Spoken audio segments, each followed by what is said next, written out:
Mr. Waters, welcome to W Radio from Colombia. Good morning. Good morning. Remember, in this concert, it's possible to do another concert against the situation that is living the Palestinians. What's your name? It's Julio. Julio. Where would you suggest I do that, Julio? I suggested to do it in the limit, in one country that limits with Israel and Gaza. Maybe in Jordan, could be, huh? Possible. In Amman. Yeah.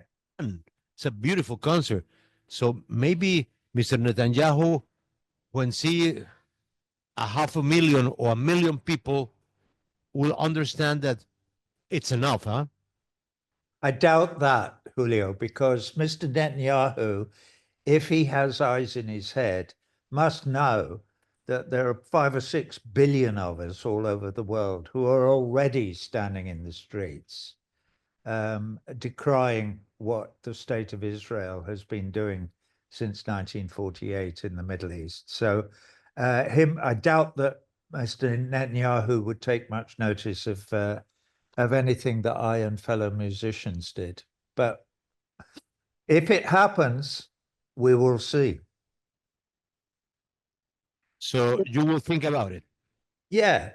Of course, I've been thinking about very little else for the last several years, because the time will come when there will be, I suspect, a rock and roll concert somewhere in the world. And that's why I asked you the question, because I've been thinking about it myself. And when that time comes, I will definitely be there. It's because it's something I've been, as I say, I've been thinking about a lot. 99% of the countries in the world think that the Palestinians deserve a country, deserve a state. Yeah. How can you explain that just with the 1%, Israel don't let them to have their country? Well, as you know, it's a long story, and it goes back way before 1917 and the letter that Lord Balfour wrote to Lord Rothschild then, which is the Balfour Declaration, suggesting that the British government was in favor of the creation of some kind of a state for Jewish people in the Middle East. What we have to remember is that in 1917, we were still in the death throes of the British Empire. The British Empire was the preeminent and most powerful empire in the world in those days, and unfortunately had a great deal of sway. And that was 50 or 60 years after the start of the Zionist movement, and this idea of creating a new state in Palestine, in historic Palestine. It was a terrible idea always. And since they started on this project in the 20s and the 30s, it went on being a bad idea. And then after the Second World War in 47 and 48, with the gang and the stuff, and coming to the end of the British Mandate, although it was still a terrible idea, it was brought about through terrorism and violence and murder and mayhem and the Nakba in 1948, when 700,000 or 800,000 Palestinians were ejected from their homes and told to go and live somewhere else or die. And so that story of which started the story didn't start, but the Nakba was in 1948, has been going on ever since. And yes, of course, the Palestinians should have a state. It was a great shame that we, the Western powers, including the United States and the United Kingdom, where I'm from, interfered with with historic Palestine. And that's why we're in the mess we are today. But it's also extremely unfortunate that Netanyahu and Ben Gvir and the other crazed settler right-wingers are a crazy religious supremacist cult. And that is what the state of Israel is today. And they are trying to commit ethnic cleansing, and they are committing genocide on the people of Palestine. So the short-term answer or possibility for an end to this appalling state of affairs is to go back to the pre-67 borders and declare a new state of Palestine that is the West Bank and Gaza, basically. And obviously all the settlers, there are 750,000, I believe now, of them in the West Bank, would need to move back to what has been accepted by the United Nations as the State of Israel. And we could all make a new start. But first and foremost... Let me translate that, Roger. I'm really sorry to interrupt. I'm going to translate that really quickly. Pues le recuerda este concierto, Julio, que sonó al inicio de la entrevista, y le pregunta que si puede haber otro concierto, tal vez en Jordania, en Amán, en contra de la situación que se vive con los palestinos, y pues él dice que es una buena idea, que es una idea que tiene en su mente desde hace mucho tiempo, es algo que él quisiera hacer, que lo ha pensado mucho, y él cree que es algo que a lo mejor en un concierto de rock and roll se lleve a cabo y él va a estar ahí porque pues sí es una idea que viene pensando y que le viene rondando en la cabeza, aunque no cree que Netanyahu pues se vaya a convencer por este millón o millón y medio de personas que puedan asistir a este concierto, teniendo en cuenta que viene cometiendo esto desde 1948. Es una situación que en Medio Oriente viene pasando, así que pues no cree que este concierto tenga un efecto.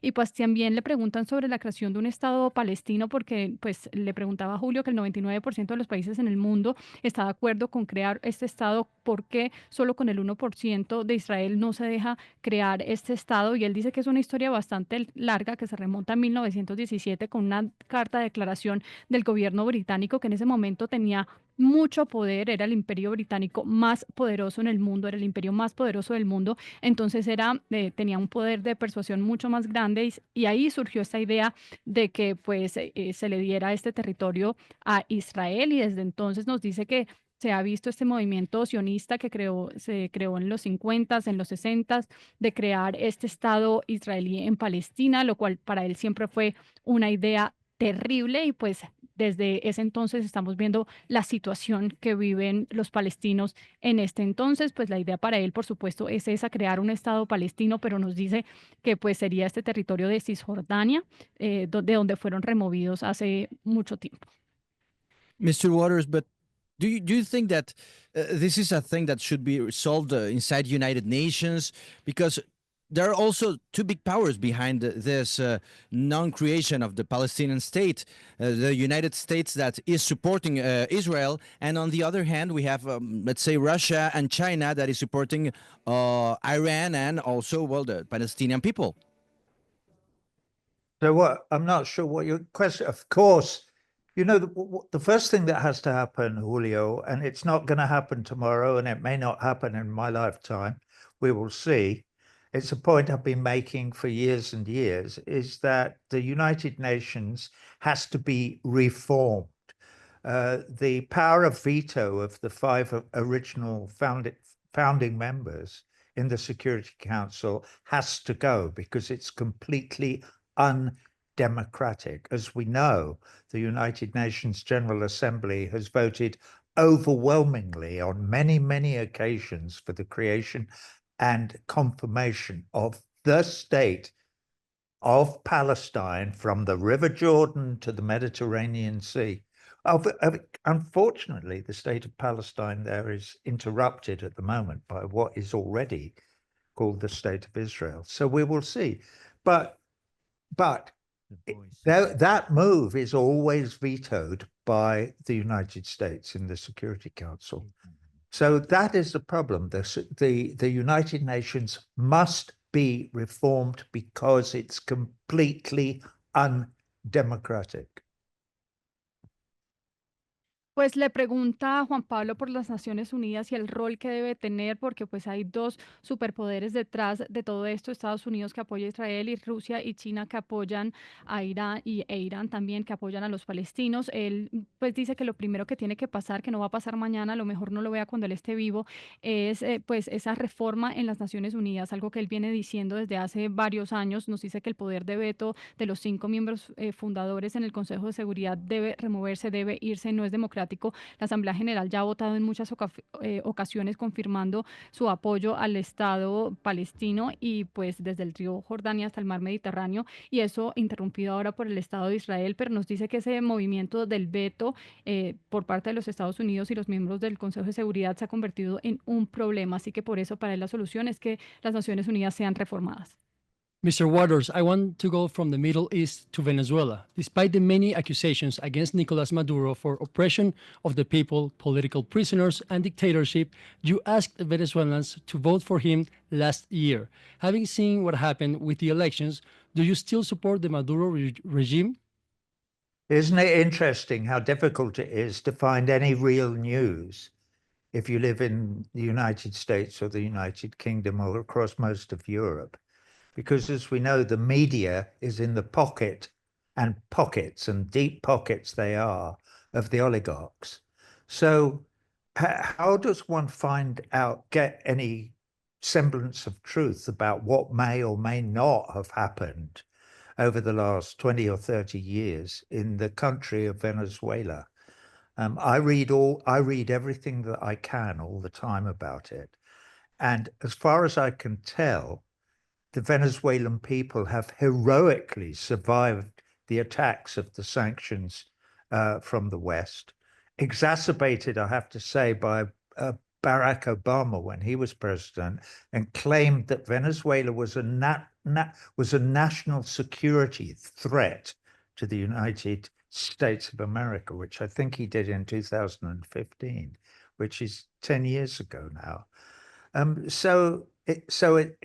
It's very difficult, but from everything I've read and from having visited Venezuela and done shows there several times, and from speaking to people who were there in 2019 when they tried to, for a regime change coup, and they tried to impose Guaido as the new president, and he was recognized as the president of Venezuela in Washington, D.C., against all the evidence as to what was happening in what was actually happening in the elections in Venezuela.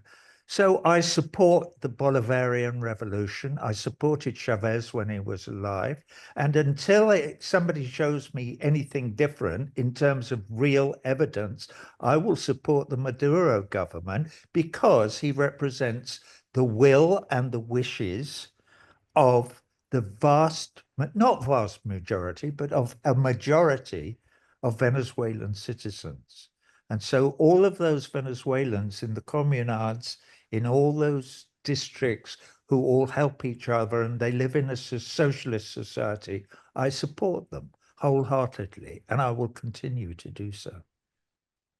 Le preguntan sobre la situación en Venezuela, sobre las recientes elecciones y su apoyo a Nicolás Maduro. Dice que es interesante porque es muy difícil encontrar una noticia real cuando se vive en los Estados Unidos, en el Reino Unido, en Europa, porque los medios pues están en los bolsillos de todos y sobre todo de los oligarcas. Entonces es muy difícil encontrar la verdad de lo que pasa o no en los últimos 30 o 20 años en Venezuela. Él siempre lee todo lo que puede sobre el tema y puede decir sobre los venezolanos, sobre lo que han vivido y sobrevivido a esas sanciones de Occidente, que lo llama heroico. Nos dice que desde que Barack Obama estuvo en el poder diciendo que Venezuela era una amenaza para los Estados Unidos, exacerbando esas sanciones en contra de ese país hace 10 años, es muy difícil para ellos y han sobrevivido a todo eso, pero pues según lo que él ha leído de las visitas que ha hecho a Venezuela, hablando con la gente, en el 2019 nos dice que pues trataron de hacer ese golpe en contra del presidente, tratando de imponer a Guaidó,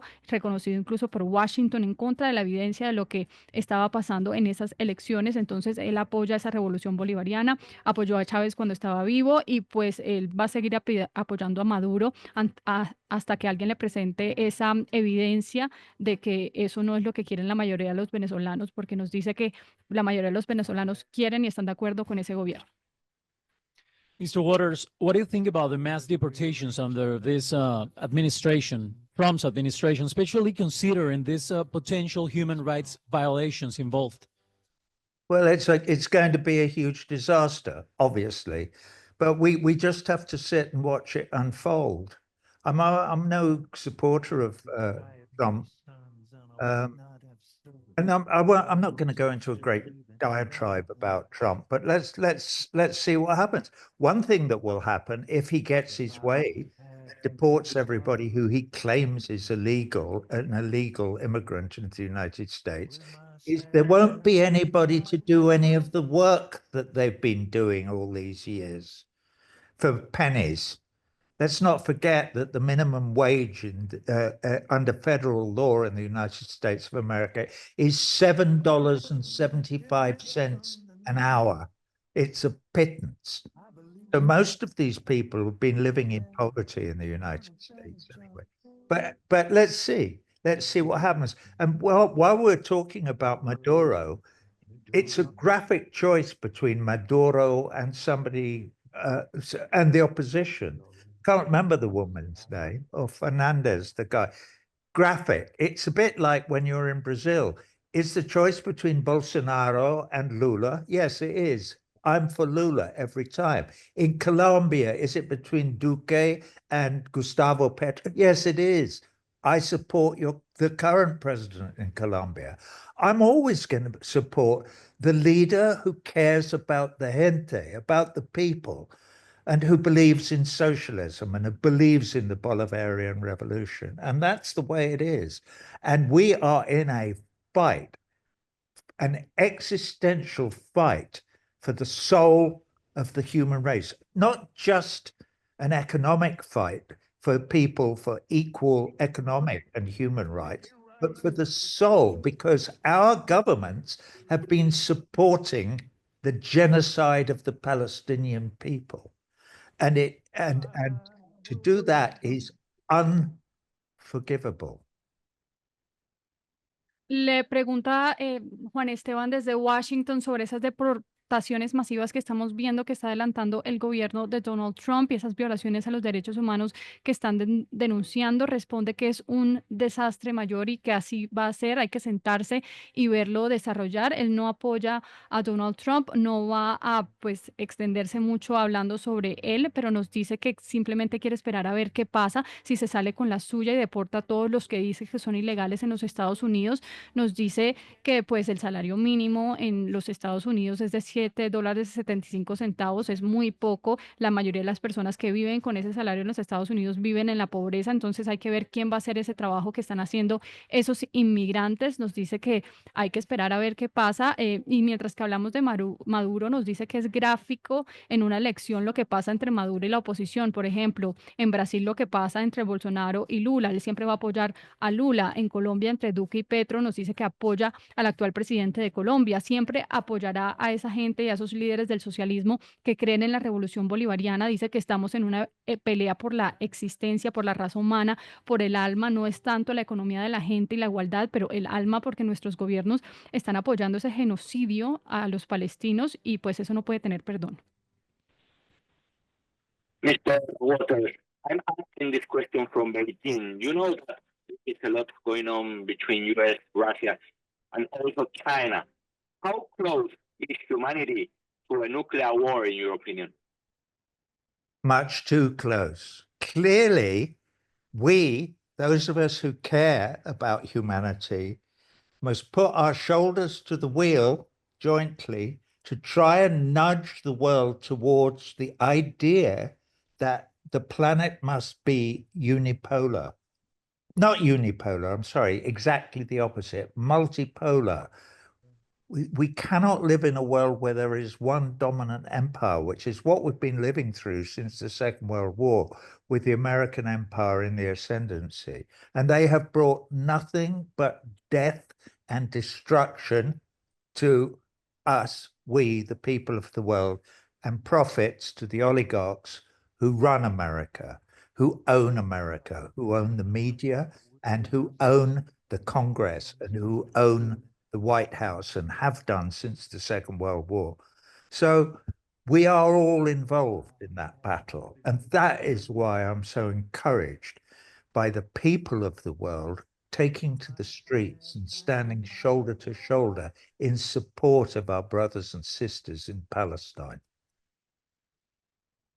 Mateo, last question, última pregunta para el señor Waters, Mateo. Claro que sí, Julio. Pues yo quisiera preguntarle, y obviamente teniendo en cuenta que él es uno de los mejores letristas de toda la música del rock, considerado por muchos de esa manera, quiero entender un poco pues esos mensajes de unidad y diversidad y qué le falta más a la música para efectuar esos cambios en épocas tan turbulentas. So, Mr. Waters, we know that you are one of the best lyricists in rock music. So we have seen recently in the past Grammy Awards all these messages of unity and diversity. But what do you think that it's missing in music for making music more effective at the times that are so turbulent, so complicated?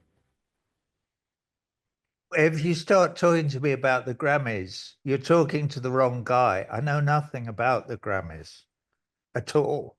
And frankly, I don't care. It's clear it's something to do with the industry, and I've no idea what it's about, frankly. And they, people, anybody who wants to make music, it's always been the same. It'll never be any different. You need to look into your heart, and you need to write the truth, and you need to write with love for your brothers and sisters. And if you do that, you might create something meaningful. And who knows? Who knows? It's not my area of expertise, really, music. It's been my workplace for all of these years, and I'm so lucky to have been allowed to do what I love, because I love to write and I love to share my feelings with others. And I've loved doing all the tours that I've done all over the world. I love appearing in front of my friends, my audiences, the people everywhere. So I've been very, very lucky. And anyone who can, follow a similar path, actually, it doesn't have to be. You don't have to pay to hundreds of thousands of people. You can be down the pub with 5 people gathered round a piano, and you can share your love for one another by singing and playing music. So I don't know what else to say. Mr. Waters, thank you very much for your time. It's an honor to have you in our show. We hope to see you in Amman or in Bogota, wherever you want. All right. Thank you so much. I appreciate it. Yeah, Bogota is a good idea. Okay. We'll see you in Bogota. Roger, thank you very much. Thank you.